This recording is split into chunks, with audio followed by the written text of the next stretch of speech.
கருத்துரிமைக்கு காப்புரிமை பெற்று தந்தவன் இந்த வைகோ என்று மேடைகளில் முழங்கியவர் வைகோ. அந்த வைகோவா இன்றைக்கு என்னுடைய வாய்க்கு பூட்டு போடுவதற்கு முனைகிறார்? மறுமலர்ச்சி திமுகவினர் தான் எனக்கு கொலை மிரட்டல் விடுத்துக் கொண்டிருக்கிறார்கள். கடந்த 10 நாட்களாக பாரதிய ஜனதா கட்சியின் மீது விமர்சனம் வைத்த போது சங்கிகள் கூட செய்ய துணியாது. இதுவரை பாரதிய ஜனதா கட்சியின் மீது வழக்கு தொடுக்கவில்லை.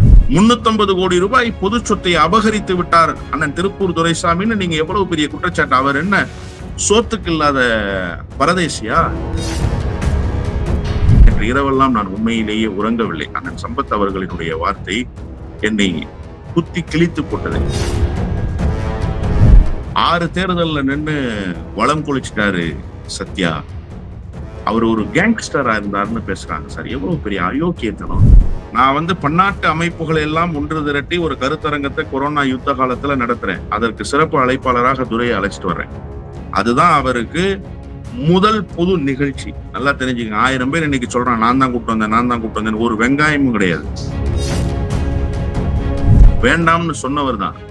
அதன் பிறகு மகன் விருப்பப்படுகிறான், மகனுடைய ஆசையை நிறைவேற்ற வேண்டும். சரி, எல்லாத்தையும் பலி கொடுத்துருவோம்ன்ற நிலைக்கு அவரையே பலிபீடத்தில் நிறுத்தி விட்டார்.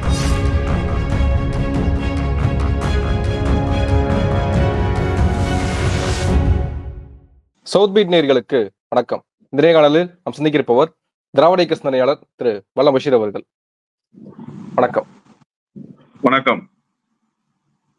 தஞ்சாவூர் தெற்கு மாவட்ட மதிமுக செயலாளர் தமிழ்ச்செல்வன் உங்கள் மீது வழக்கு தொடுத்திருக்காரு காவல் நிலையத்துல. குறிப்பாக மதிமுகவினுடைய சட்டத்திட்டங்களுக்கும் கொள்கைகளுக்கும் நீங்க எதிராக செயல்பட்டதுனால வளைகுடா அமைப்பாளர் பொறுப்புல இருந்தும் அடிப்படை உறுப்பினர் பொறுப்புல இருந்தும் உங்களை நீக்கியாச்சு.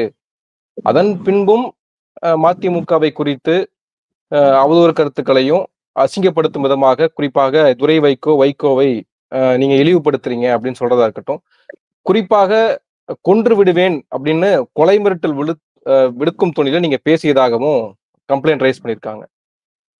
இன்னொரு புறம் நாஞ்சில் சம்பத் கிட்ட ரீசெண்டா சவுத் பீட்ல இருந்து ஒரு பேட்டி எடுத்தோம். அந்த பேட்டியில அவர் கட்சியிலிருந்து விலகுவதற்கு நீங்க ஒரு காரணமாக இருந்தீங்க அப்படின்னு அதுல சொல்லியிருந்தார். சோ இதை பற்றி உங்களுடைய முதல்கட்ட பார்வை என்ன? மறுமலர்ச்சி திமுகவிலிருந்து நான் வெளியேற்றப்பட்டதற்கு பிறகு நான் என்னுடைய பணிகளை தொடர்ந்து செய்து கொண்டிருக்கிறேன். மறுமலர்ச்சி திமுகவில் இருந்த போதும் நான் ஊடகங்களில் தொடர்ந்து பேசியவன் தான். மறுமலர்ச்சி திமுகவில் இருந்து வெளியேற்றப்பட்டதற்கு பிறகு திராவிட இயக்கத்தினுடைய கொள்கை சுடரை ஏந்தி செல்வது, தொடர்ச்சியாக ஊடகங்களில் பேசுவது என்று முடிவெடுத்து அந்த பணியை செவனே செய்து கொண்டிருக்கிறேன். ஏறக்குறைய 2021 துவங்கிய பணி. உங்களுக்கே நன்றாக தெரியும். பல்வேறு ஊடகங்களில் தொடர்ச்சியாக பேசி வருபவன் நான். பல்வேறு ஊடக விவாதங்களில் தொடர்ச்சியாக பங்கேற்பவன் நான்.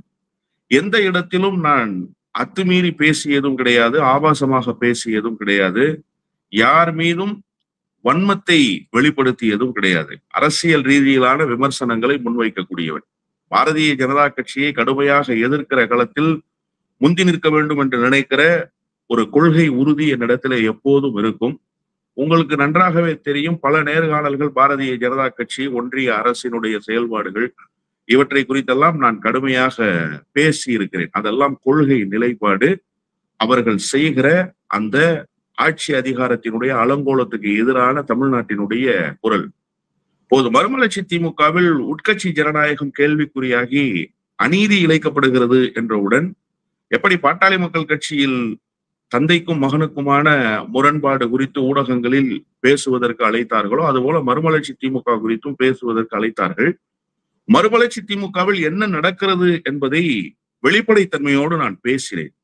கடந்த காலத்தில் வைகோவினுடைய அணுகுமுறை எப்படியாக இருந்திருக்கிறது, வைகோ எப்படி மாறி இருக்கிறார், வைகோவினுடைய மகன் கட்சிக்கு வந்ததற்கு பிறகு கட்சியினுடைய நிலைமை என்ன, அதற்கு முன்பு இந்த கட்சி எப்படி இருந்தது, வைகோவினுடைய மகன் செயல்பாடு எப்படியெல்லாம் இருக்கிறது என்று நான் வெளிப்படையாக பேசி வருகிறேன். இது எல்லோருக்குமே நன்றாக தெரியும். எந்த இடத்திலும் நான் கொலை மிரட்டல் விடுக்கவோ அல்லது அவர்களினுடைய அந்த நன்மதிப்பை கெடுக்க வேண்டும் என்ற நோக்கிலோ நான் பேசவில்லை. அப்படி ஏதாவது ஒரு ஆதாரத்தை அவர்கள் கொடுப்பார்களே ஆனால் நான் எஞ்சிய நாளையெல்லாம் சிறையிலேயே கழிப்பதற்கு தயாராகவே இருக்கிறேன். என்னுடைய இயல்பிலேயே நான் யாரையும் மிரட்டியோ அல்லது யாரையோ ஆபாசமாக பேசியோ பழக்கப்படாதவன். மிகுந்த கண்ணியத்தோடும் நயத்தோடும் பேசிட வேண்டும் என்கிற எண்ணப்பாடு என்னிடத்திலே எப்போதுமே இருக்கும். மேடைகளில் தோன்றுகிற போதும் சரி, ஊடகங்களில் முன்னால் உட்காருகிற போதும் சரி, ஒரு இடத்தில் கூட நான் முறை தவறி பேசியதாக நீங்கள் எந்த இடத்திலும் சுட்டிக்காட்டவே முடியாது. அந்த அளவுக்கு நயத்தகு நாகரிகத்தோடு பேசிட வேண்டும் என்பதை என்னுடைய நிலைப்பாடாகவே கொண்டிருக்கிறவன் நான். எந்த இடத்திலே நான் கொலை மிரட்டல் விடுத்தேன்? மாறாக மறுமலர்ச்சி திமுகவினர் தான் எனக்கு கொலை மிரட்டல் விடுத்துக் கொண்டிருக்கிறார்கள். கடந்த 10 நாட்களாக என்னுடைய சமூக வலைதளத்தினுடைய உள்பெட்டி நிறைந்து கிடக்கிறது ஆபாச வார்த்தைகள். இன்றைக்கு காலையில் கூட நான் உங்களுடைய நேர்காணலுக்கு வருவதற்கு முன்பாக என்னுடைய மனைவியை விலைமாது என்று வர்ணித்து ஒருவன் பதிவிட்டிருக்கிறான் சமூக வலைதளத்திலே. நண்பர் ஒருவர் சங்கரன் கோவிலிலிருந்து எனக்கு அனுப்பி வைக்கிறார், இப்படி உங்களை பற்றி பதிவு வருகிறது என்று சொல்லி. 4 நாட்களுக்கு முன்பு என்னுடைய குடும்பத்தினர் குறித்து ஒரு பதிவு வருகிறது. பேக்கரி டீலிங் தெரியுமா என்று என்னுடைய சகோதரியை கொச்சைப்படுத்தி பதிவிடுகிறார்கள். என்னுடைய சகோதரி ஒரு இன்டர்னல் ஆடிட்டர். அவர் ஒரு உயர்ந்த பொறுப்பிலே இருக்கக்கூடியவர். அவருக்கும் அரசியலுக்கும் எந்த தொடர்பும் கிடையாது. என்னுடைய இளைய சகோதரன் ஒருவர் மட்டும்தான் அரசியலிலே இருக்கிறார். ஆனால் என்னுடைய குடும்பத்தை குறிவைத்து தாக்குதல் நடத்துவது. ஒருவர் சிங்கப்பூரிலே உட்கார்ந்து கொண்டு பதிவு எழுதியிருக்கிறார், என்னுடைய தலையை கொய்து விடுவதாகவும் என்னுடைய உடலை வைகோதான் நாட்டுக்கு கொண்டு வருவார் என்றும் எழுதியிருக்கிறார்கள். இப்படியெல்லாம் வசைபாடுகிற அவர்கள் குறித்து நான் புகார் அளித்திருக்க வேண்டும் நியாயமாக. ஆனால் நான் இதையெல்லாம் பொருட்படுத்தவில்லை. காரணம், இதெல்லாம் விட்டறிகிற எலும்பு துண்டுக்கு வாளாட்டுகிற நன்றியுள்ள பிராணிகள் என்று நான் கருதி கொள்வேன். இன்னொன்று, இவர்கள் வெறும் அம்புதான். எய்தவர் யார் என்று எனக்கு நன்றாகவே தெரியும். எனவே இது குறித்தெல்லாம் நான் கவலைப்படவில்லை. பொது வாழ்க்கை பயணத்தில் இது குறித்து கவலை கொள்பவர்களாக இருந்தால் தொடர்ந்து பயணிக்க முடியாது என்று எனக்கு நன்றாக தெரியும். ஆனால் எனக்கு ரொம்ப வியப்பாக இருந்தது நண்பர் தமிழ்ச்செல்வன் அவர்களினுடைய அந்த புகார் என்பது. நான் கொலை மிரட்டல் விடுத்தேன் என்கிறார். அவர் ஒரு பேராசிரியர், நல்ல படித்த பண்பாளர், அவர் அரசியலில் நீண்ட அனுபவம் கொண்டவர். அவர் இப்படி ஒரு செயலுக்கு தள்ளப்பட்டிருக்கிறார் என்றால் அவருக்கு ஒரு அழுத்தம் வந்திருக்கிறது. என்னை பற்றி நன்றாக தெரியும். என்னுடைய தந்தையார் யார் என்று அவருக்கு தெரியும். என்னுடைய தந்தையார் அவரோடு சமகாலத்திலே அரசியலில் பயணித்தவர், எனக்கு நீண்ட கால நண்பராக இருந்தவர். நாங்கள் இருவரும் ஒன்றாக பயணித்திருக்கிறோம். பல நேரங்களில் எனக்கு அவர் ஆலோசனைகளையும் அவருக்கு நான் ஆலோசனைகளையும் சொல்கிற இடத்தில் இருந்திருக்கிறோம். ஆனால் அதையெல்லாம் மீறி ஒரு நெருக்கடிக்கு ஆட்பட்டு இந்த புகாரை அவர் தந்திருக்கிறார் என்றுதான் நான் புரிந்து கொள்கிறேன். அவருக்காக நான் பரிதாபப்படுகிறேன். ஒரு பேராசிரியர் குறைந்தபட்ச புரிதல் கூட இல்லாமல், சமூக வலைதளம் எப்படி இயங்குகிறது என்கிற பார்வை கூட இல்லாமல் ஒரு புகாரை தள்ளி இருக்கிறார். நான் கேட்க விரும்புவதெல்லாம், என்னை குறித்து நீங்கள் புகார் அளித்து விட்டீர்கள்.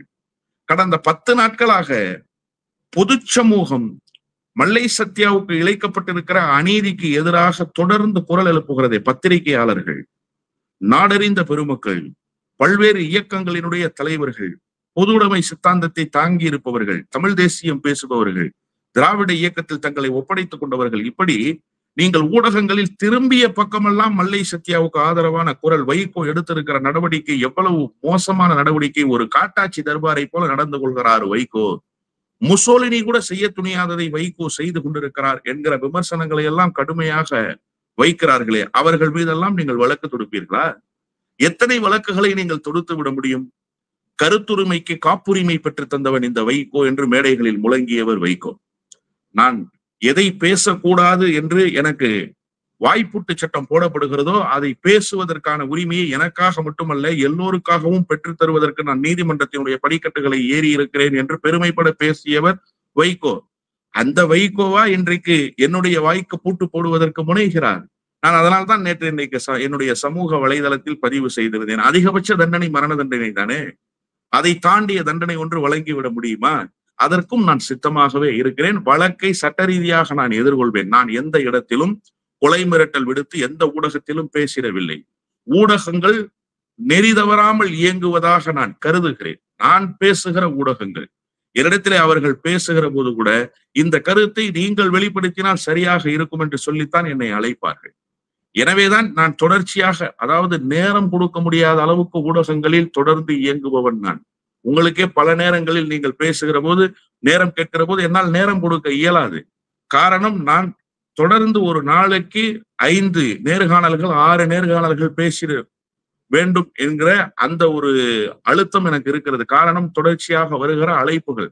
நான் எங்காவது ஆபாச மொழியிலோ எங்காவது ஒரு கொலை மிரட்டலோ விடுத்து பேசியிருந்தால் இந்த 5 ஆண்டுகளாக தொடர்ந்து இந்த ஊடகத்தில் பயணித்திருக்க முடியுமா? ஒரு கருத்தியலாளனாக தொடர்ந்து கருத்து பேசி இருக்க முடியுமா? பாரதிய ஜனதா கட்சியின் மீது விமர்சனம் வைத்த போது சங்கிகள் கூட செய்ய துணியாது. இதுவரை பாரதிய ஜனதா கட்சி என் மீது வழக்கு தொடுக்கவில்லை. நான் பல நேரங்களில் பல குற்றச்சாட்டுகளை வைத்திருக்கிறேன். அவர்கள் கூட சகிப்புத்தன்மையோடு இருக்கிறார்கள். ஆனால் இந்த சங்கிகளை விட மோசமாக இன்றைக்கு மறுமலர்ச்சி திமுகவினுடைய தோழர்கள் மாறி இருக்கிறார்கள். அதற்கு துரை வைகோ பின்னால் இருந்து இயக்குகிறார் என்று சொன்னால் இது எவ்வளவு பெரிய மோசமான ஒரு சூழல். அரசியலில் இப்படி ஒரு நிலைக்கு இந்த இயக்கத்தை கொண்டு வந்து நிறுத்தி விட்டாரே வைகோவின் மகன் என்றுதான் நான் வருத்தப்படுகிறேன். நான் இது குறித்தெல்லாம் கவலைப்படவில்லை. ஒன்று. இரண்டாவது, அண்ணன் நாஞ்சில் சம்பத் நேற்றைக்கு உங்களுடைய ஊடகத்துக்கு அளித்த நேர்காணலை நான் பார்த்தேன். உண்மைதான், அவர் சொல்கிற குற்றச்சாட்டு மிக மிக மிக மிக நியாயமான குற்றச்சாட்டு. அதில் மறுப்பதற்கு ஒன்றுமே இல்லை. நீங்க வைகோ எப்போதுமே ஒரு சினாரியோவை செட் பண்ணுவார்.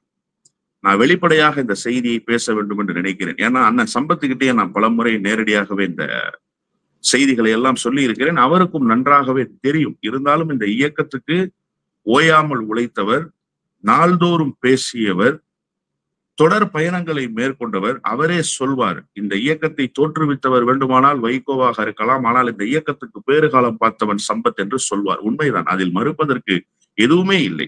ஆனால் நீங்க இப்ப பாருங்களேன், அண்ணன் மல்லை சத்யாவை துரோகி என்கிறார்ல, மாத்தையாவோடு ஒப்பிடுகிறார்ல. இதற்கு நான் கண்டேன், எனக்கு ஆதாரம் இருக்கிறது என்று அவர் வெளிப்படையாக பேசுவதில்லை. நிர்வாக குழுவிலே மாவட்ட செயலாளர்கள் சொன்னார்கள், கட்சியினுடைய மூத்த நிர்வாகிகள் சொன்னார்கள், அவர் சொன்னார், இவர் சொன்னார். இப்படித்தான் ஒருவர் மீதான குற்றச்சாட்டை அவர் எப்போதுமே புனைவார். அதற்கு என்ன காரணம்னா, ஏற்கனவே ஒரு முடிவு எடுத்து வச்சிருவார். அண்ணன் சம்பத் கூட சொன்னார், அதாவது 2011 6 தொகுதி தான் அதிமுக கூட்டணியிலன்னு முடிவெடுக்கும் போது, அதிமுக கூட்டணியிலிருந்து தகவல் வருகிற போது இரவு 2 மணி 3 மணியை கடந்து மாவட்ட செயலாளர்கள் கூட்டம் நடந்துகிட்டு இருக்கு. மாவட்ட செயலாளர்கள் அந்த 6 சீட்டை வாங்கி போட்டியிடணும்னு முடிவு பண்ணிட்டாங்க. ஆனா வைகோ தேர்தல்ல நிக்க கூடாதுன்னு முடிவு பண்றாரு. அதை அண்ணன் சம்பத் மூலமாக சொல்ல வைக்கிறார். இது எல்லோருக்குமே தெரியும். அன்றைக்குத்தான் அவர் இந்த கட்சியினுடைய முழு எதிரியாக மாறி போனார். மாவட்ட செயலாளர்கள் எல்லோரும் அவருக்கு எதிரியானது அன்றைக்குத்தான். அதை நேரடியாக வைகோ தானே சொல்லணும். கட்சியினுடைய பொதுச்செயலோ, நான் தேர்தலை புறக்கணிக்கணும்னு முடிவு பண்ணிட்டேன், 6 சீட்டு வாங்கி எல்லாம் அவமானப்பட்டு என்னால நிக்க முடியாது சொல்லலாம்ல ஒரு கட்சியினுடைய பொதுச் செயலாளர். ஆனா அண்ணன் சம்பத்தை விட்டு சொல்ல வச்சார். அண்ணன் சம்பத்தை பலிகடா ஆக்கினார். பலிகடா ஆக்கியதற்கு பிறகு இந்த தேர்தலை புறக்கணித்தோன்னா ஒட்டுமொத்த மாவட்ட செயலாளர்களும் அவருக்கு எதிராக திரும்புறாங்க. திரும்பியதற்கு பிறகு அவருக்கு பின்னால் பல்வேறு சதித்திட்டங்கள் அவரை வெளியேற்றுவதற்கு திட்டப்படுகிறது. அண்ணன் சம்பத் என்ன பண்ணாருன்னா, கரூர் மாநாடு செப்டம்பர் 15, அந்த மாநாட்டுல அவர் பட்டிமன்றத்துக்கு தலைவர். பட்டிமன்றம் முடிந்து விட்டது, மாநாட்டையும் முடித்து விட்டார். முடித்து விட்டு அவர் ஏற்கனவே திட்டமிட்டவாறு துபாய், செஷல்ஸ், பஹ்ரைனிலே நான் அழைத்த தமிழ்ச்சங்கத்தினுடைய இலக்கிய பெருவிழா, இந்த 3 நிகழ்வுகளும் அவர் பங்கேற்க வேண்டும். வைகோவிடத்திலே சொல்லிவிட்டு நான் இந்த 3 ஊர்களுக்கும் போகிறேன் என்று சொல்லிவிட்டுத்தான் வருகிறார். 2 சுற்றுப்பயணங்களை முடித்துக் கொண்டு இங்கே வந்தார். இங்கே வந்து பஹ்ரைனில் ஒரு 5 நாட்கள் தங்கி இருந்தார் எங்களோடு. வெள்ளிக்கிழமை அந்த விழா, அந்த நாள் எந்த நாளோ என்கிற தலைப்பில் பஹ்ரைனிலே அவர் இலக்கிய விழாவை பேசினார். கடுமையான கூட்டம், நல்ல அருமையான சொற்பொழிவு, எல்லோரும் வியந்து பாராட்டினார்கள். இந்த நிகழ்வு முடிந்து இரவு விமான நிலையத்தில் இருந்து அவர் புறப்பட வேண்டும் சென்னைக்கு. அன்றைக்கு காலையில் குமுதம் ரிப்போர்ட்டரில் மதிமுகவிலிருந்து வெளியேறுகிறார் நாஞ்சில் சம்பத் என்று செய்தி வருகிறது. இதற்கிடையில் மிக முக்கியமான செய்தியை சொல்லியாக வேண்டும். இன்றைக்கு எல்லா இயக்கங்களிலும் அயலக அணி, வெளிநாடு வாழ் நல அணி என்றெல்லாம் உருவாக்கி விட்டார்கள். மறுமலர்ச்சி திமுக தான் முதலில் வெளிநாட்டு பிரிவை துவக்கிய கட்டமைப்பு. ஒரு கட்சி வெளிநாட்டில் அமைப்பு துவங்கிட வேண்டும், அந்த கட்சியினுடைய சார்பு அணி இயங்க வேண்டும் என்று ஒரு கட்சி அங்கீகரித்தது என்று சொன்னால் அது தமிழ்நாட்டில் முதலில் மறுமலர்ச்சி திமுக தான். ஓவர்சீஸ் காங்கிரஸ் வச்சிருந்தாங்க, அது காங்கிரஸ் கட்சியினுடைய அமைப்பு. ஒரு மாநில கட்சி இப்படி இயங்கியதில்லை, அது முதல் முறையாக மதிமுக அப்படி இயங்கியது. சிங்கப்பூரிலே அமைப்பு துவங்கி நடத்தினார்கள். அதன் பிறகு முறையான கட்டமைப்பு பஹ்ரைனிலே துவங்கப்பட்டது. அதை துவக்கி வைத்தவரும் அண்ணன் சம்பத் தான். வெள்ளிக்கிழமை இலக்கிய விழா, வியாழன் அன்று மறுமலர்ச்சி திமுகவை முறையாக அங்கீகரிக்கப்பட்ட அமைப்பாக துவங்குகிற விழா துவக்கி வைக்கார். அவருடைய முகத்தில் ஒரு வாட்டம் இருந்து கொண்டே இருந்தது. தொடர்ச்சியாக ஒரு ஆலோசனையில் இருப்பதை போலவே, அதாவது பிசிக்கலி பிரசன்ட் மென்டலி ஆப்சன்ட்னு சொல்லுவாங்க ஆங்கிலத்துல. அந்த மாதிரி அவர் எங்களோடு தான் இருந்தாரே தவிர அவருடைய எண்ணம் எல்லாம் வேறு எங்கோ இருந்தது. அப்போ அவருக்கு ஏற்கனவே தெரிந்து விட்டது இந்த இயக்கத்திலிருந்து வெளியேற்ற போகிறார்கள் என்று சொல்லி. குமுதம் ரிப்போர்ட்டரில் செய்தியாகி இருக்கிறது. இவர் குமுதம் ரிப்போர்ட்டருக்கு நேரடியாக தொடர்பு கொண்டு பேசுறாரு. பேசுகிற போது சொல்றாங்க வைகோ தான் அந்த செய்தியை போட சொன்னாங்கன்னு. சாஞ்சிக்கு போறாங்க. சாஞ்சிக்கு புறப்பட்டு போற முடிவு என்பது திடீரென எடுக்கப்பட்ட முடிவு. முன்கூட்டியே முடிவு செய்து ஏதோ ஒரு மாத கால திட்டமிடலில் எடுக்கப்பட்ட முடிவு இல்லை.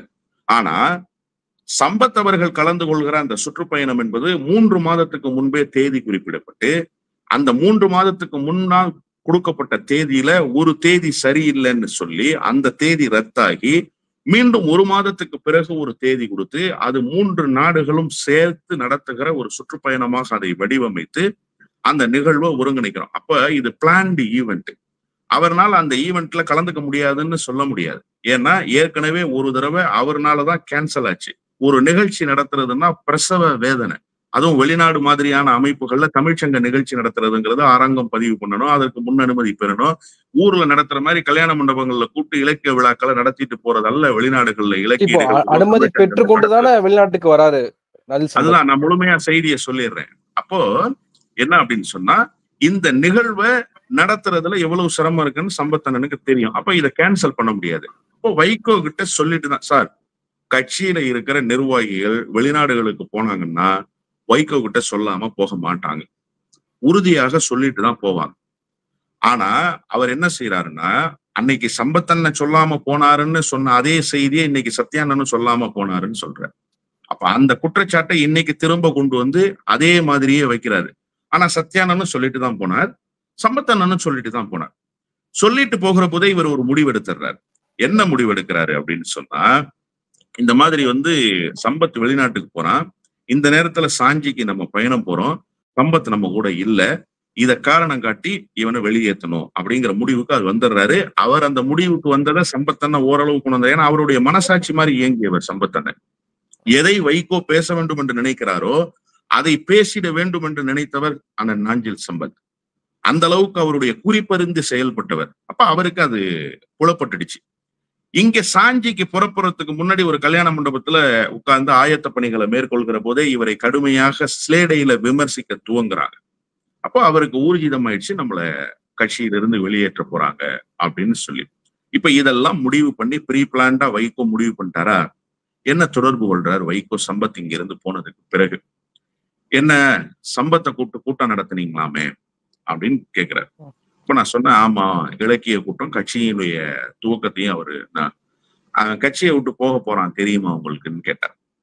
இல்ல மாமா எனக்கு தெரியாது அப்படின்னு சொன்னேன். அவன் கட்சியை விட்டு போக போறான், அவன் டீலிங்லாம் வேற மாதிரி பேசிட்டான், நிர்வாகிகள் எல்லாம் இது பண்றாங்க, அதனால அங்க எப்படி இருந்தா என்ன பேசினா அப்படின்னு சொல்லி கேட்டார். நான் சொன்னேன், இல்ல அவரு கொஞ்சம் ஒரு 2 மனநிலையில் இருக்கிறது மாதிரி தான் இருந்தாரு, அவர் ஏதோ ஒரு ஆலோசனையிலே இருந்தாரு, அவருக்கு ஏதோ ஒரு மனக்குழப்பம் இருந்தது. நான் சொன்ன செய்தி இதுதான், நல்லா புரிஞ்சுக்கணும். அவருக்கு ஏதோ ஒரு மனக்குழப்பம் இருந்தது. நான் தான் உங்ககிட்டயே சொல்றேனே, அவர் பிசிக்கலி பிரசன்ட் மென்டலி ஆப்சன்ட். ஏன்னா இந்த கட்சியிலிருந்து நம்மளை வெளியேற்ற போறாங்களே, நம்ம என்ன செய்ய போறோம், இதை எப்படி எதிர்கொள்ள போறோம், ஒரு கவலை சூழ்ந்துரும்ல. இத்தனை நாட்களாக இந்த இயக்கத்துக்காக தன்னுடைய வியர்வையை ரத்தத்தை சிந்தி உழைத்த ஒருவர் இந்த இயக்கத்திலிருந்து தூக்கி எறியப்பட போகிறோம்ங்கிற செய்தியை முன்கூட்டி அறிஞ்சிட்டா, இந்த ஒரு தமிழ்ல ஒரு சொல்லாடல் உண்டு, சாகிற நாள் தெரிஞ்சிட்டா வாழ்ற நாள் நரகமாயிடும்னு சொல்லி. அது மாதிரி இந்த இயக்கத்திலிருந்து வெளியேற்ற போறாங்கிறது நமக்கு தெரிஞ்சிட்டா நமக்கு உள்ளுக்குள்ள எவ்வளவு வலி வேதனை, அந்த வலி வேதனை அவருக்கு இருந்திருக்கு. அதை எங்ககிட்ட அவர் பெருசா வெளிப்படுத்தல. அவர் ஆனால் எங்களோடு இருந்து கொண்டு அப்படியே ஒரு சமாதானமான சூழலை உருவாக்குவதற்கு முயற்சித்தார். முகத்துல தெரிஞ்சிடும்ல சார் சோகம், நீங்க மகிழ்ச்சியும் சோகத்தையும் மறைக்க முடியாது இல்லையா? அது மாதிரி வெளிப்பட்டுச்சு. நான் அதை அவர்கிட்ட சொன்னேன், வைகோ கிட்ட சொன்னேன். இது மாதிரி அவரு ஒரு இரட்டை மனநிலையில தான் இருந்தாரு, அவர் ஒரு சமாதானமான சூழல்ல இல்ல, இது ஏதோ ஒரு குழப்பம் அவர்கிட்ட இருக்கு, அதை நான் பார்த்தேன் அப்படின்னு சொன்னேன். ஆமா, அவன் கட்சியை விட்டு வெளியேறதுக்கு, இந்த கட்சியை பிளக்கிறதுக்கு துரோகி வேலை செய்ய துவங்கிட்டான், அவன் துரோகி ஆயிட்டான்னு கடுமையான விமர்சனங்களை என்கிட்ட வச்சாரு.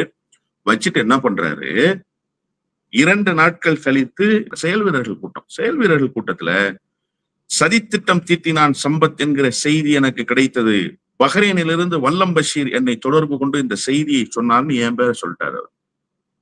அவர் என்கிட்ட கேட்டது என்ன, நான் அவர்கிட்ட சொன்னது என்ன, இதான் நடந்தது. அப்ப அதன் பிறகு இந்த செய்தியை அப்படியே கொஞ்சம் கொஞ்சம் கொஞ்சம் கொஞ்சமாக கட்சியில கடத்தி எடுத்துட்டு போறாரு. ஒவ்வொருத்தர்கிட்டையும் என் பேரை சொல்லியே சொல்றாரு. ஏன்னா இப்ப எப்படி நிர்வாகிகள் சொன்னாங்க, மாவட்ட செயலாளர்கள் சொன்னாங்கன்னு ஒரு கம்ப்ளைண்ட தூக்கிட்டு போய் வைக்கிறாரு. இந்த விஷயத்த அன்னைக்கு சம்பத்தன்ன விஷயத்துல செய்தாரு. நிறைய பேர் அதனால என் மீது வருத்தமானாங்க. நிறைய பேர் வருத்தமானாங்க. அண்ணன் பொடா அழகு சுந்தரம், இன்னும் ஏராளமான பேரு.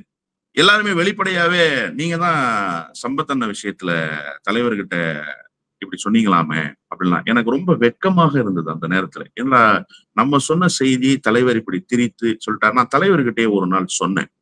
இதை யதார்த்தமாக பேசுற போது 2017 அவரை சந்திக்கிறேன் தாயகத்துல. இந்த மாதிரி சம்பத் விவகாரத்துல நடந்தது இதுதான். ஆமா, நீங்க இந்த மாதிரி நான் சொன்னதாக சொல்லி சம்பத்துக்குன்னு ஒரு ஆதரவாளர்கள் இப்பவும் இருக்கத்தான் செய்யறாங்க.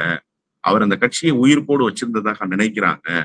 அவங்க எல்லாம் என் மீது கோவப்படுறாங்க, பின்னாடி பேசுறாங்க. எனக்கு ரொம்ப வருத்தமா இருக்கு.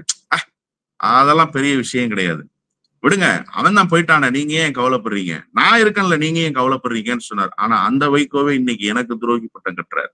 அப்ப அதனுடைய வழி என்னன்றதை 100 விழுக்காடு அதன் பிறகு நான் உணர்றேன். இப்படித்தான் அந்த சம்பவம் நடந்தது. அண்ணன் சம்பத் அவர்கள் அதிமுகவுக்கு போனதற்கு பிறகு பெரிய கோயில் சதய விழாவில் பங்கேற்று இலக்கிய உரை ஆற்றுவதற்காக வந்தார். அவரை தமிழ்நாடு இல்லத்தில் சந்தித்து நான் இது குறித்த விளக்கத்தை அவருக்கு சொன்னேன். அண்ணா இப்படிதான் நடந்தது, அவர் என்ன பலிகடாவாக்கி உங்களை பலி கொடுத்தாரு, இதுதான் இந்த சம்பவம்னு எனக்கு தெரியும், இது மாதிரி நிறைய வேலைகளை வைகோ செய்திருக்கிறாருன்னு சொல்லி அவருக்கே உண்டான பாணியில பேசினார். அதன் பிறகு நான் அண்ணன் சம்பத் அவர்களோடு பேசிக்கொண்டுதான் இருந்தேன், உறவில் தான் இருந்தேன். 2019 நாடாளுமன்ற தேர்தலில் தஞ்சாவூருக்கு அவர் சுற்றுப்பயணம் வருகிற போது என்னை அழைத்து சொன்னார், நான் சுற்றுப்பயணம் வருகிறேன் வாக்காளர்களை சந்திப்பதற்காக என்று சொன்னார். வள்ளத்துல பாயிண்டே இல்லை எங்க ஊர்ல, எங்க நகரத்துல. தஞ்சாவூர்ல பேசிட்டு அங்கிருந்து அவர் திருவாரூர் போறதா இருந்தது. திமுக மாவட்ட செயலாளரிடம் பேசி எங்க ஊருக்கு அவர் வரணும், நீண்ட நாட்களுக்கு பிறகு நான் அழைக்க விரும்புறேன்னு சொன்ன பிறகு எங்க ஊர்ல ஒரு பாயிண்ட் ஏற்படுத்தினாங்க. முன்னாள் ஒன்றிய அமைச்சர் அண்ணன் SS பழனிமாணிக்கம் அவர்களை ஆதரித்து நான் கேட்டுக்கொண்டதற்காக அண்ணன் சம்பத் அண்ணா சிலைக்கு அருகில் பேசினார். எனக்கு மிகுந்த மனநிறைவு அன்றைக்கு. ஏன்னா நான் கடைசியாக அழைத்து வள்ளத்துக்கு அவர் வந்தவர். அதன் பிறகு எங்கள் ஊருக்கு அவர் வரவே இல்லை கூட்டம் பேசுவதற்காக. மீண்டும் நான் அழைத்து வந்தார். அதை அவர் பிரச்சாரத்திலேயே சொன்னார். வல்லம் பஷீர் அழைத்து நான் இதற்கு முன்பாக பேசினேன். மீண்டும் அவரே அழைத்து என்னை இந்த வாக்கு சேகரிக்கிற கூட்டத்தில் பேச வைத்திருக்கிறார். ஒரு மகிழ்ச்சிக்குரிய நாள் என்று சொன்னால் அன்றைக்கு என்னுடைய கவலை கொஞ்சம் கரைந்து விட்டதாக நான் நினைத்தேன். நேற்று இரவெல்லாம் நான் உண்மையிலேயே உறங்கவில்லை. அண்ணன் சம்பத் அவர்களினுடைய வார்த்தை என்னை குத்தி கிழித்து போட்டது. ஏனென்று சொன்னால் ஒரு இயக்கத்துக்கு உண்மையும் நேர்மையுமாக உழைத்தவர்கள் வெளியேறுவதற்கு எவர் ஒருவர் காரணமாக இருந்தாலும் அது மிகப்பெரிய பழிச்சொல்லை பின்னாளில் தேடித்தரும். அது ஒரு அறம் சார்ந்த அரசியலாக இருக்காது. அது மிகப்பெரிய தவறு. ஏனென்று சொன்னால் ஒருவர் எப்படி உழைத்திருக்கிறார் என்பது உழைத்தவனுக்குத்தான் அந்த வழி தெரியும். 1000 கருத்தை போறவன் வர்றவன் பேசிடுவோம்.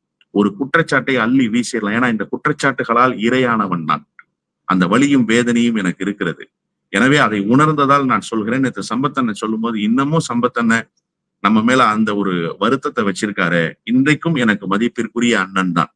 அவரை நான் எந்த இடத்திலும் தவறாகவும் பேசியது கிடையாது. அவர் குறித்த தவறான எண்ணமும் என்னிடத்திலே கிடையாது. ஆனால் நேற்றைக்கு கூட அவர் அதை மறக்காமல் பதிவு செய்கிறாரே என்று நினைக்கிற போது என் இதயத்தில் 1000 அம்புகள் பாய்வதை போல வழி ஏற்பட்டது. இருந்தாலும் ஏதோ ஒரு வகையில் நானும் காரணமாக இருந்ததாக வைகோ சுட்டி காட்டிய போது நான் அமைதி காத்தன்ல, அது நான் செய்த மிகப்பெரிய தவறு, வரலாற்று பிழை. அன்றைக்கே நான் இன்றைக்கு பேசுவதை போல உடைத்து பேசி இருந்தால் இந்த பழிச்சொல்லுக்கு நான் ஆளாகி இருக்க மாட்டேன். தப்பு செய்பவர்களுக்கு கிடைக்கிற தண்டனையை விட தப்பு செய்பவர்களுக்கு உடந்தையாக இருப்பவர்களுக்கு கூடுதல் தண்டனை கிடைக்கும் என்று சொல்வார்கள். அதுபோல வைகோ அண்ணன் சம்பத் அவர்களை தூக்கி எறிவதற்கு நானும் ஏதோ ஒரு வகையில் துணையாக இருந்தேன் என்பது உண்மைதான். வைகோ என்னை அன்றைக்கு பெயர் சொல்லி பலிக்கடை ஆக்கினார். அதற்கான பழியும் பாவமும் என்னிடம் சேர்ந்தது என்பது யதார்த்தமான உண்மை. இதுல நீங்க நிறைய பேசிட்டீங்க. இதுல மல்லை சத்யாவாக இருக்கட்டும், நாஜில் சம்பத் அவர்களாக இருக்கட்டும், நீங்களா இருக்கட்டும், எல்லாருமே வைகோவை பற்றி பேசுகிற பொழுது வைகோவை மல்லை சத்யா ஒரு இடத்துல சொல்றாரு, கடல்ல விழுந்து தத்தளிக்கிறப்போ அண்ணனை ஏத்தி விட்ட பிறகு நான் அன்னைக்கு இறந்திருந்தனா கூட நான் சந்தோஷப்பட்டிருப்பேன், இன்னைக்கு அந்த பழி வந்திருக்காது, துரோகி பட்டம் வந்திருக்காது அப்படின்னு சொல்றாரு. இன்னொரு புறம் நாஜில் சம்பத் அவர்கள் பேட்டியில சொல்றாரு, நான் வைகோ அவர்கள்கிட்ட போன்ல பேசும்போது கூட எழுந்து நின்றுதான் பேசுவேன், நான் வந்து உட்கார்ந்து பேச மாட்டேன் அப்படின்னு அவர் சொல்றாரு. நீங்களும் அந்த அந்த மரியாதை கொடுக்குறீங்க. அப்போ அப்படி இருந்துட்டு நீங்க இப்போ வெளியேற பிறகு பல விஷயங்கள சொல்றீங்க இல்லையா? இது ஏன் அங்க நடக்கல? கட்சியில் இருந்தபோது அத வந்து சொல்வதற்கான வாய்ப்புகள் அமையலையா? இல்ல அவர்கள் எடுத்த முடிவு அவர் எடுத்த பல பல தவறான முடிவுகள் இப்ப சொல்றீங்க. ஆனால் அப்போது கட்சியில் இருந்தபோது பயணித்தபோது அத வெளிப்படுத்துவதற்கான வாய்ப்புகள் இல்லாம இருந்துச்சா? கட்சிக்குள் மிகப்பெரிய ஒரு அலை வீசியது என்று சொன்னால் அது வைகோ மகனினுடைய வருகைக்கு பிறகுதான். அண்ணன் மல்லை சத்யா சொல்றதும் அதுதான், நான் தொடர்ச்சியாக சொல்லி வருவதும் அதுதான். அதாவது அங்கொன்றும் இங்கொன்றுமாய் தவறுகள் நடக்கிற போது சுட்டி காட்டுகிற நேரத்தில் சுட்டி காட்டுவோம். நீங்க ஒரு லீடர்கிட்ட போய் அவ்வளவு எளிதாகலாம் நீ இப்படி தப்பு பண்றேன்னு சொல்லிட முடியாது.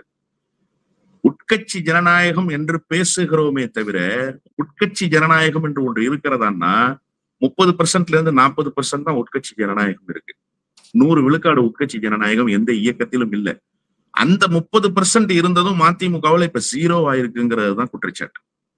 நீங்க நல்லா புரிஞ்சுக்கணும் அதை. அதாவது வைகோ எடுத்திருக்கிற முடிவுன்னு வைகோட்ட போய் சொன்னீங்கன்னா அதன் பிறகு உங்களுக்கு கட்சியில எந்த அங்கீகாரமும் இருக்காது. எந்த அங்கீகாரமும் இருக்காது. ஒண்ணும் இல்லை சார், உட்கட்சி தேர்தல் நடக்குது. கிளை செயலாளர்கள் சேர்ந்து ஒன்றிய செயலாளர் தேர்ந்தெடுக்கணும், ஒன்றிய செயலாளர் சேர்ந்து மாவட்ட செயலாளர் தேர்ந்தெடுக்கணும். இது ஒரு கட்டமைப்பு தானே. அப்போ தேர்தலை நடத்தணும் அப்படிங்கிற முடிவுக்கு வடசென்னை தோழர்கள் வர்றாங்க. அண்ணா வடசென்னை மனோகரன், மெட்டல் பாக்ஸ் நடராஜன் திராவிட இயக்கத்தினுடைய மூத்த முன்னோடிகளில் ஒருவர். வடசென்னையில அண்ணாவுக்கு அருகாமையிலிருந்து அரசியல் செய்தவர். அவருடைய மகன் இந்த கட்சியினுடைய மாவட்ட செயலாளராக இருந்தார். அந்த மாவட்ட செயலாளர் மீண்டும் மாவட்ட செயலாளர் பொறுப்புக்கு போட்டியை போடுகிற போது அவரை எதிர்த்து ஒரு கேண்டிடேட்டை வைகோவே நிறுத்தணுங்கிற மாதிரி ஒரு மைண்ட் செட்டுக்கு வர்றாரு. ஆனா எலெக்ஷன் நடத்தினா வடசென்னை மனோகரன் ஜெயிச்சிடுவார். எலெக்ஷன் நடத்தக்கூடாது, அவர் சொல்ற ஆளை மாவட்ட செயலாளர் ஆக்கணும். நான் பேர்லாம் சொல்ல விரும்பல, அவர் ஒன்னும் அவ்வளவு பெரிய ஆள் இல்லைன்னு வச்சுக்கோங்களேன். இப்போ பொடா சிறையில இருக்கிறாரு வைகோ. பூந்தமல்லி கோர்ட்டு கொண்டு வர்றாங்க. பூந்தமல்லி கோர்ட்ல போய் நேரா வடசென்னை மனோகரன் வைகோ கிட்டே ஃபைட் பண்றாரு. ஏன் சார், ஒரு கட்சிக்கு மாவட்ட செயலாளராக இருக்கிறாரு, அந்த மாவட்ட செயலாளராக இருக்கக்கூடியவர் மீண்டும் மாவட்ட செயலாளர் பொறுப்புக்கு போட்டு, நான் என்ன சொல்றேன்னா போட்டி போடட்டும், தோல்வி அடைஞ்சா தோல்வி அடையட்டும், வெற்றி அடைஞ்சா தொண்டர்களுடைய கருத்து தானே கட்சியினுடைய கருத்து. இன்னைக்கு சொல்றாருல வைகோ, தொண்டர்கள் தான் என் மகனை அழைத்து வந்தார்கள்னு. அன்னைக்கு அந்த தொண்டர்கள் தானே சொன்னாங்க தேர்தல் நடத்துங்கன்னு.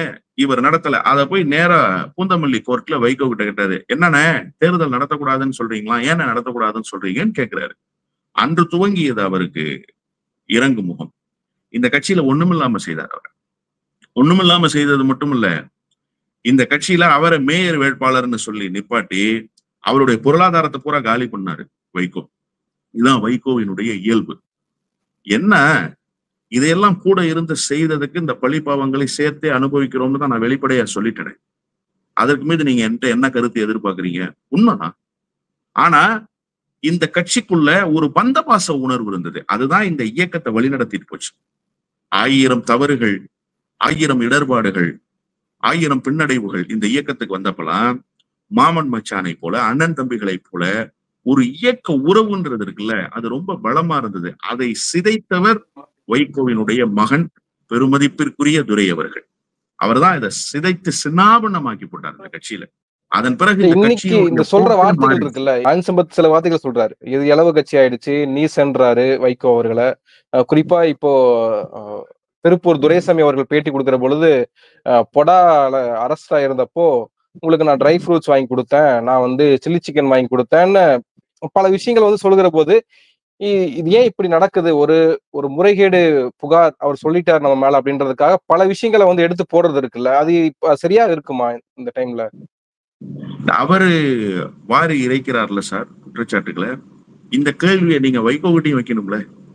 இப்ப என்ன சொல்றாங்க வைகோ தரப்புல, 6 தேர்தல்ல நின்று வளம் கொளிச்சிட்டாரு சத்யா, அவர் ஒரு கேங்ஸ்டரா இருந்தாருன்னு பேசுறாங்க சார். எவ்வளவு பெரிய அயோக்கியத்தனம்! ஒரு ஜனநாயகவாதியை, மக்களுக்காக களத்தில் நிற்கக்கூடிய ஒரு போராளியை கேங்ஸ்டர்னு சொல்றது இருக்குல்ல, என்னென்ன வார்த்தைகளை சொல்லி இழிவுபடுத்தீங்க. ஏன் 32 வருஷமா உங்க கட்சியில வச்சிருந்தப்ப அவர் கேங்ஸ்டர்னு தெரியலையா உங்களுக்கு? இன்னைக்கு சொல்றீங்க அந்த வார்த்தைய. 32 வருஷமா உங்க கட்சியில அவர் உங்களுக்கு அருகாமையில் இருக்கிற போது அவர் மாத்தையான்னு தெரியலையா உங்களுக்கு? இன்னைக்கு அந்த வார்த்தையை சொல்றீங்க. அப்ப நீங்க காயப்படுத்துகிற போது, இங்க பாருங்க சார், இங்க கணவன் மனைவிக்குள்ளேயே முரண்பாடுகள் இருக்கு. புரியுதா உங்களுக்கு? ஒருவருக்கு ஒருவர் விட்டு கொடுத்து தட்டி கொடுத்து வாழ்கிற வாழ்க்கைங்கிறது இங்க கணவனுக்கும் மனைவிக்கும் தான். ஒரு கட்டத்துக்கு பிறகு எல்லா சொந்தமும் விலகுகிற போது கணவனும் மனைவியும் தான் ஏறக்குறைய 80 விழுக்காடு இணைந்திருப்பார்கள். 100 விழுக்காடு இணைந்திருக்க மாட்டார்கள். 80 விழுக்காடு இணைந்திருப்பார்கள். அப்படிப்பட்ட கணவன் மனைவிக்குள்ளேயே முரண்பாடுகள் இருக்கிற போது தலைவனுக்கும் தொண்டனுக்கும் முரண்பாடு இல்லாமல் பயணிக்கிறாங்கன்னு நீங்க நினைச்சீங்கன்னா அது தவறு.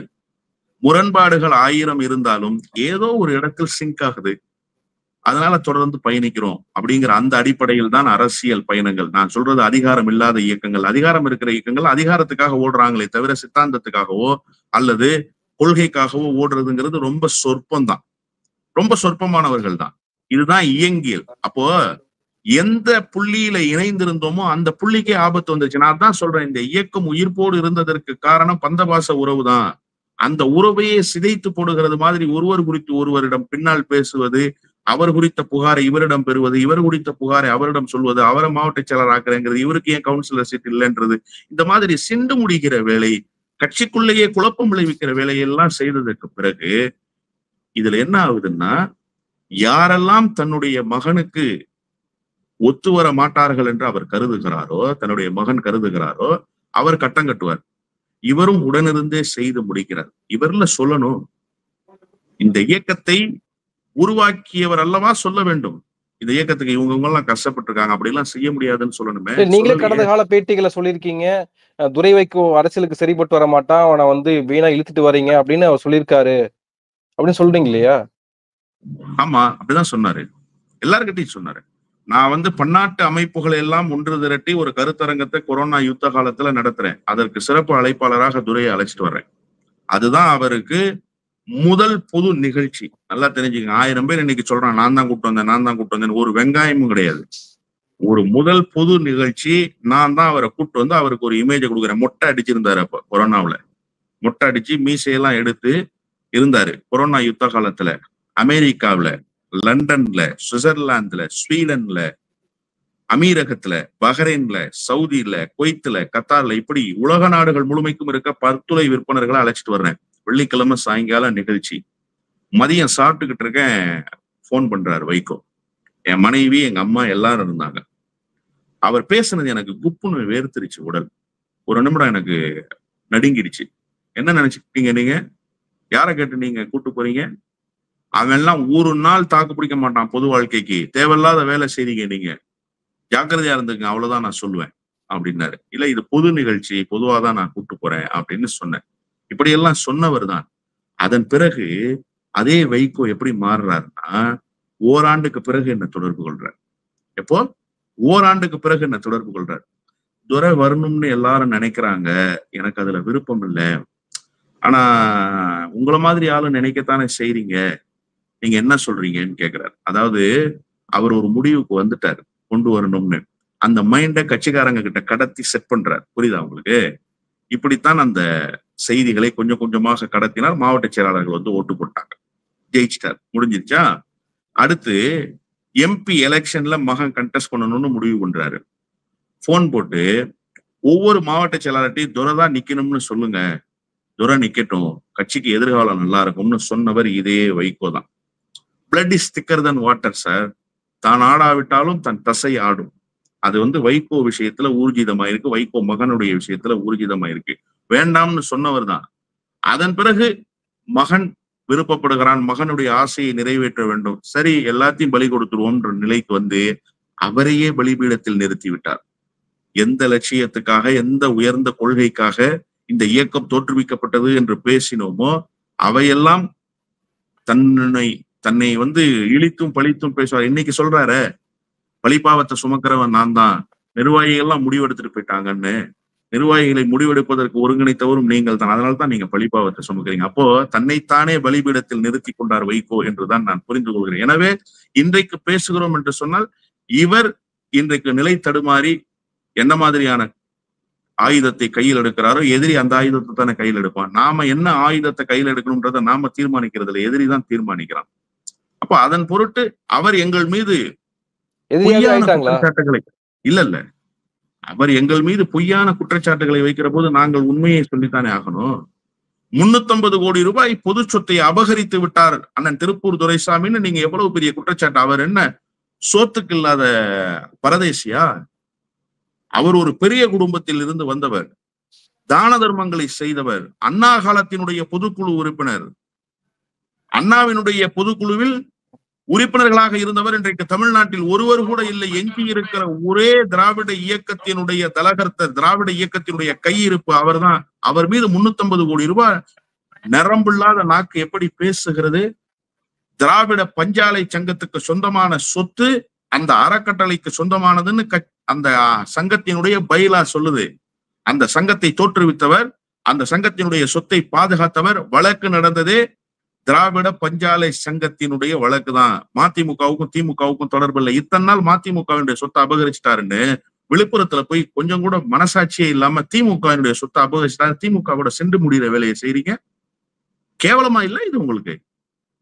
அப்போ இப்படியெல்லாம் பொய்யான குற்றச்சாட்டுகளை சொல்கிற போது உண்மையிலேயே நீங்கள் செய்திருக்கிற தவறுகளை சுட்டிக்காட்ட வேண்டுமா வேண்டாமா? உங்களை அம்பலப்படுத்த வேண்டுமா வேண்டாமா? அதைத்தான் இன்றைக்கு செய்து கொண்டிருக்கிறோம். அது உங்களுக்கு வலிக்கிறது. எங்களை வழக்கு போட்டு தடுத்து நிறுத்தி விடலாம் என்று நினைக்கிறீர்கள். நான் நேற்றைக்கு பதிவிலே சொன்னதுதான். கொடா சட்டத்தில் கைது செய்யப்பட்ட போது சொன்னாங்க பத்திரிகையாளர்கள், உங்களுக்கு 1 வருஷம் பெயிலே கிடையாது தெரியுமான்னு கேட்டாங்க. அண்ணன் கணேசமூர்த்தி சொன்னார், ஆண்ட தமிழன் பூண்ட விலங்கு ஒடியுமெனில் ஆண்டன் ஆண்டு ஆயுளுக்கும் தயார்னு சொன்னாரு. கருத்துரிமை இருக்கிறது, இந்த மண்ணில் கருத்துரிமை நிலை பெற்றிருக்கிறது என்று நான் உறுதியாக நம்புகிறேன். எனவே எனக்கு இருக்கிற கருத்துரிமையின் பால் நான் உண்மையான செய்திகளை அறத்தின் பக்கம் நின்று பேசுகிறேன். அதற்காக எனக்கு வாய்ப்பூட்டு போடுவீர்களே ஆனால் ஆயுளுக்கும் நான் தயாராக இருக்கிறேன். தூக்கு தண்டனை கொடுப்பதாக இருந்தாலும் அதை ஏற்பதற்கு தயாராக இருக்கிறேன். இன்னும் கூடுதலாக உங்களை அம்பலப்படுத்தி உண்மையை ஊடகங்களில் பேசுவதை நான் நிறுத்தப் போவதில்லை. நன்றி. நிறைய விஷயங்களை தெளிவுபடுத்திருக்கீங்க. உங்க நேரத்துக்கு மிக்க நன்றி. நன்றி.